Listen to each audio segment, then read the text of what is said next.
നാട്ടിൽ nursing choose ചെയ്യാതെ എന്തുകൊണ്ടാണ് ജർമ്മനിയിൽ പോയി നഴ്സിംഗ് പഠിക്കാൻ ഒരു പ്ലാൻ വന്നത്?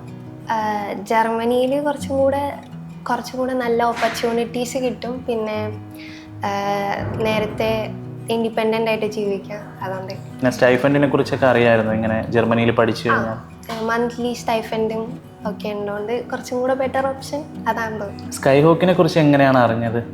ഞാനും എൻ്റെ ഒരു ഫ്രണ്ടും ആ സമയത്ത് 2 മൊഡ്യൂളും 3 മൊഡ്യൂളായിട്ടേ ഉണ്ടായിരുന്നുള്ളൂ. അപ്പോൾ നമ്മളിങ്ങനെ ആ സമയം തൊട്ടേ പ്രോസസ്സിങ് ചെയ്ത് വരാനായിട്ടൊരു ഏജൻസി തപ്പിങ്ങനെ പോകുന്നത് ഇൻസ്റ്റഗ്രാം വഴി കണ്ടതാണ്. ഈ 2 മൊഡ്യൂൾ വെച്ചിട്ടൊക്കെ തുടങ്ങാം, പ്രോസസ്സിങ് ചെയ്ത് തുടങ്ങാമെന്ന്. അങ്ങനെ വന്ന് ജോയിൻ ആയതാണ്. ഓക്കെ, അപ്പോൾ ഫസ്റ്റ് ഇൻ്റർവ്യൂ തന്നെ ക്രാക്ക് ചെയ്യാൻ പറ്റുമോ? ഫസ്റ്റ് ഇൻ്റർവ്യൂ തന്നെ എനിക്ക് കിട്ടിയിട്ടുണ്ടായിരുന്നു. ഇവിടുത്തെ പ്രിപ്പറേഷൻ ക്ലാസ്സൊക്കെ അറ്റൻഡ് ചെയ്തു.